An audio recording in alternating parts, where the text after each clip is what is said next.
What is going down, Niner Empire, YouTube? It is your boy, Danny G, in the house.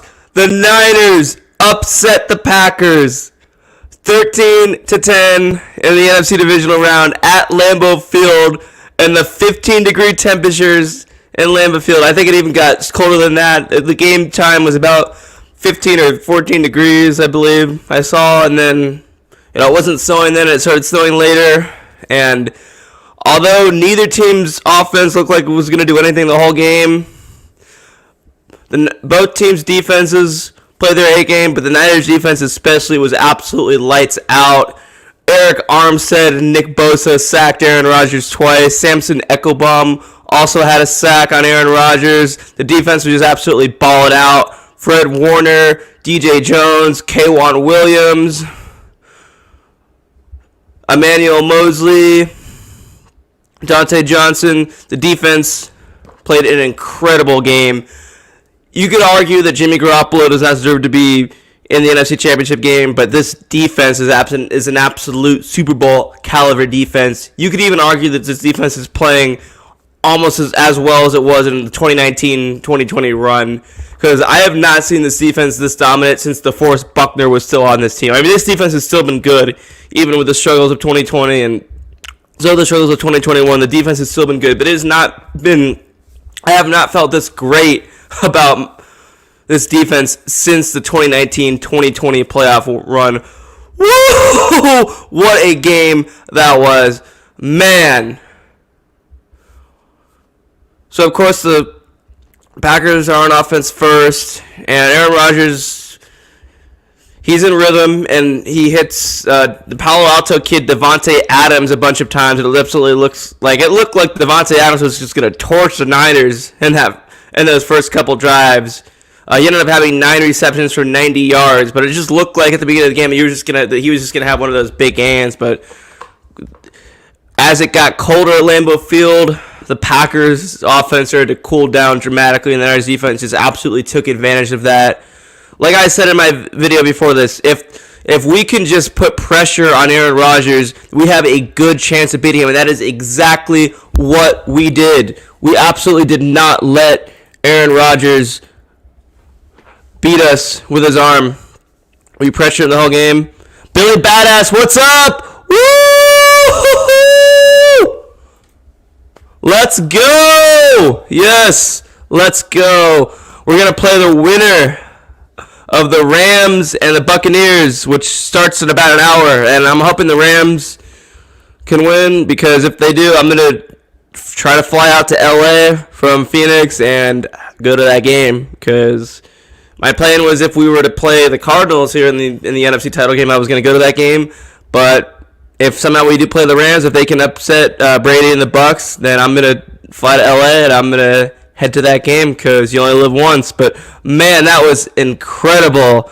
So the Packers in that first drive, they get the touchdown to A.J. Dillon. And the Niners on offense, they go 3 and out. Jimmy gets sacked a couple times. And the O-line, and Jimmy ended up getting sacked like 5 times, which it's not all his fault. The O-line definitely did not protect him. Like Lincoln Tomlinson got clobbered on one of the, I think it was the first or second sack of Jimmy. He got absolutely destroyed.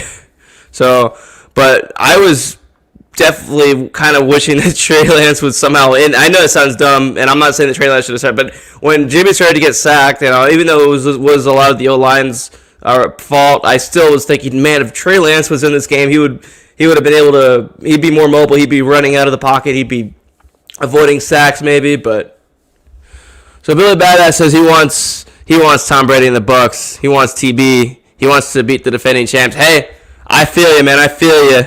And we absolutely can, but I would prefer, I'm hoping the Rams can beat them today. I hate rooting for the Lions, but it'll be an easier game. It'll basically be a home game for us, and I want to be able to fly there and go to the game.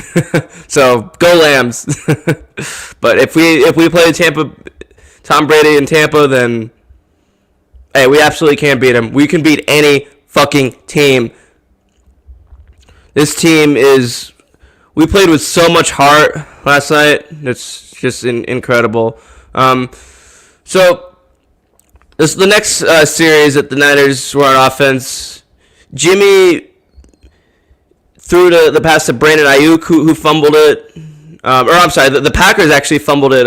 My bad. So the Packers fumbled it first, and then Niners get it back. But then Jimmy throws it to Brandon Ayuk, who drops it, and he fumbles it right back to the Packers. And then later on, shortly after that, when Niners, one of the next Niners series, Jimmy throws. That's actually around the end of the first quarter. So Jimmy throws the pass to Kittle, who it goes off of his hands, and which would have been a big first down gain, and the Niners probably could have actually made it into the end zone on that drive, or at least got into the field goal range. But Kittle missed that. Juwan Jennings missed the pass shortly after that. So, and there were a lot of drop passes. Both teams were definitely affected by the cold, but the Niners defense were definitely not affected by the cold. They absolutely pressured Aaron Rodgers. They stopped Aaron Jones for the most part.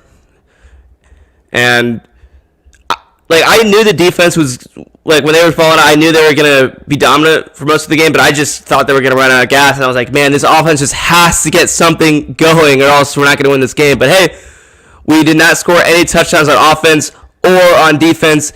The only touchdown we got was in the third quarter, the end of the fourth quarter, 5 minutes left, about 6 minutes left to go in the game. The Packers finally get into field goal range. We're able to stop them from getting in the end zone, but they finally, after only scoring on the first drive, after it being 7-0 at halftime, after it being 7-0 for most of the game, and then finally we cut it to 7-3 when on the drive when Elijah Mitchell had that big run in the red zone, but then he was called for a face mask. We got pushed back. We were not 3rd and 16. Jimmy was able to get pretty damn close to a first down, but not quite. But we're able to get into field goal range, and we kick a field goal and make it 7-3. And then so shortly after, when the Packers make it 10-3. Shortly after that, after we stop them again and they're forced to punt, Jordan Willis blocks the punt, and then Talua Hufanga runs it into the end zone for a touchdown to make it a 10-10 game. And then absolutely after that, the game completely changes because the Packers definitely had the momentum going when it was 10-3. It absolutely looked like they were going to win the game, and they were going to send us home, and they were going to advance to the NFC Championship game. But Jordan Willis blocking that punt, Talua Hufanga running into the end zone for the touchdown, tying the game.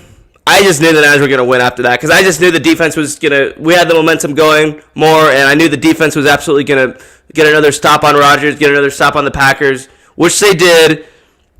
And then we get the ball back, and we're able to run out the clock and then get into field goal range and have Robbie Gould kick the game-winning field goal and advance to the NFC Championship game. I said this last week when we played the Cowboys because I thought that was one of the best games.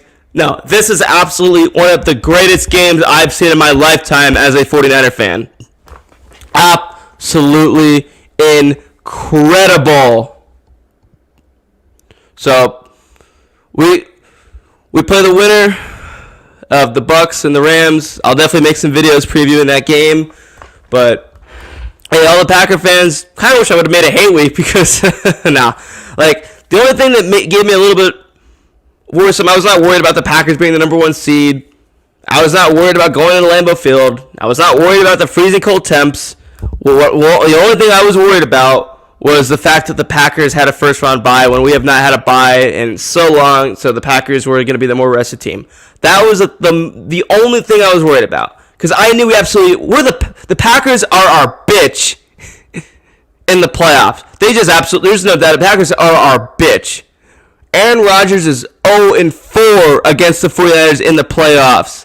And I'm going to call it right now. The Packers, as long as Aaron Rodgers is the quarterback, is in this decade even, the Packers will not beat the 49ers in the playoffs. No way. That is not going to happen in at least another decade. You heard it here first. The 49ers will not lose to the Packers in the playoffs for another decade. You heard it here first. But, just Nick Bosa, Eric Armstead, just absolutely balling out. Fred Warner, DJ Jones, just incredible. Eric Armstead is absolutely playing like he was a couple years ago. Everyone was saying, "Oh, why would you re-sign? Why wouldn't you have traded Armstead and kept Buckner? Why would you, try to save money on trade Buckner when Buckner is so dominant?" Hey, I agreed with all that. I wanted to keep Armstead too, but I definitely agree that Armstead was less valuable than Buckner. But last night and in these last couple games, and in these last 3 games actually, Eric Armstead has absolutely proven that he deserves to be on this team, and he is still an incredible defender. He's an incredible defensive lineman. He's awesome. He just is. Sacramento kid, does a lot for the community. Eric Armstead, baller. Absolute baller. Nick Bosa, it was so good that he ended up being able to play this game, because if we did not have Nick Bosa, we may not have won this game. Because the Bosa injury last week, he was questionable to play. And I even was doubting that he would play at all. But he did play, and he absolutely helped the Niners get this win, and absolutely helped the Niners get into the NFC title game.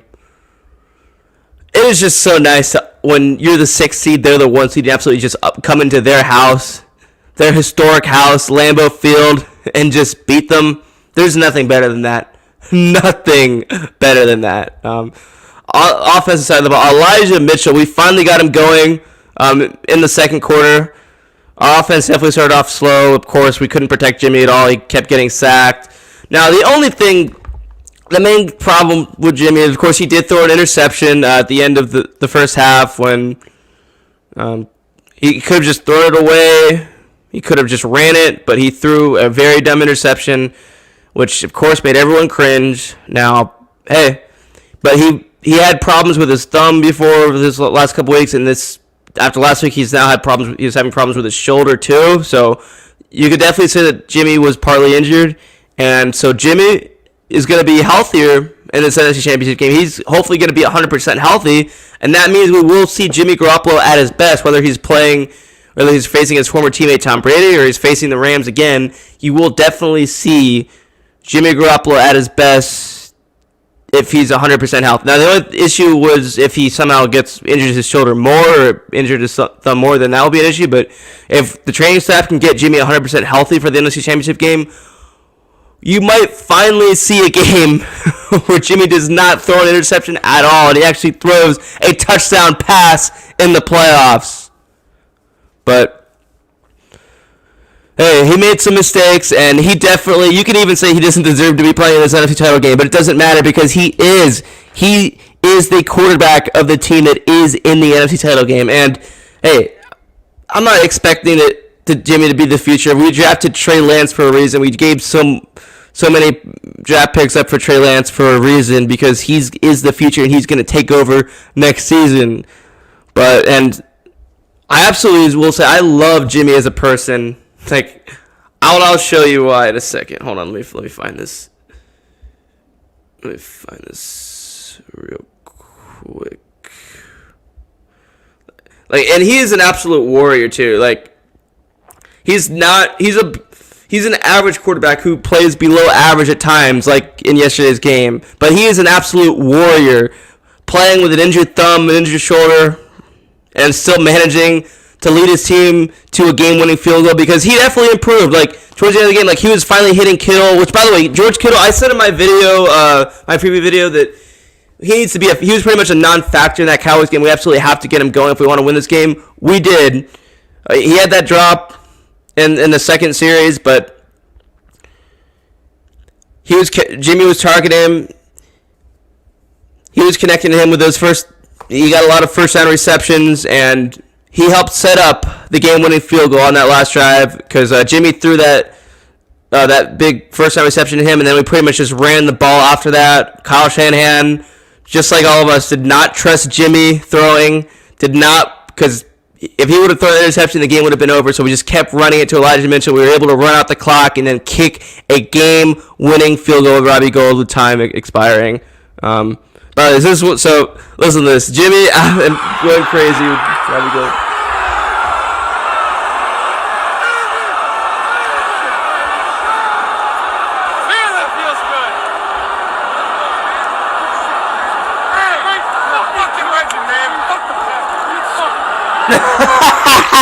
Yes.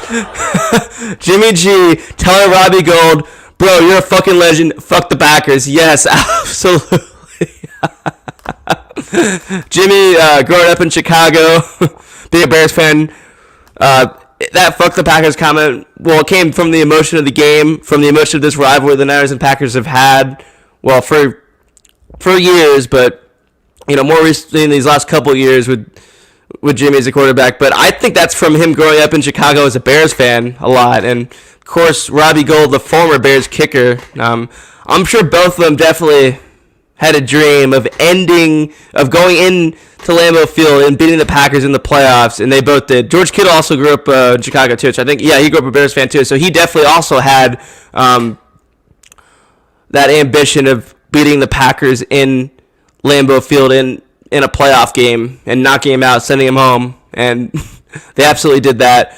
George Kittle is a warrior. Jimmy Garoppolo is a warrior. Elijah Mitchell is a warrior. Deebo Samuel is a warrior. Man, when he went down for a little bit, I could tell the injury wasn't that bad. It looked like he just got the wind knocked out of him. He had to go out on he had to go on the sidelines on the next series, but I just was like, oh no, we cannot lose Deebo right now. We just cannot lose Deebo Samuel. Deebo has just been such a big part of this team. With Mostert going down, he's been used basically as, he's no longer just a receiver. He is a running back and a wide receiver. I don't care what his position says, because those handoffs to Deebo, he just tears it up. And Elijah Mitchell is incredible too, but Deebo is a lot more similar. I think he runs a lot more similar than to how Raheem Mostert does. So with Raheem going down week 1, both Elijah Mitchell and Deebo were definitely big replacements for him, and Elijah Mitchell he's gonna end up being. Hopefully, we can get both Mostert and Mitchell next year in that backfield, because both of those running backs can be almost as good as Frank Gore, I think, and they can go down as being two of the greatest running backs in Niners history, along with Frank Gore and Roger Craig. But anyway, just wanted to come on here real quick, talk about how excited I am. The Niners upset the Packers, baby. We're going to the NFC Championship game. We're going to play in either Tampa or LA. Let's go. Let's fucking go. Niner Empire. One team, one family, one goal. I'm out. Peace. Let's go Niners, baby. Woo!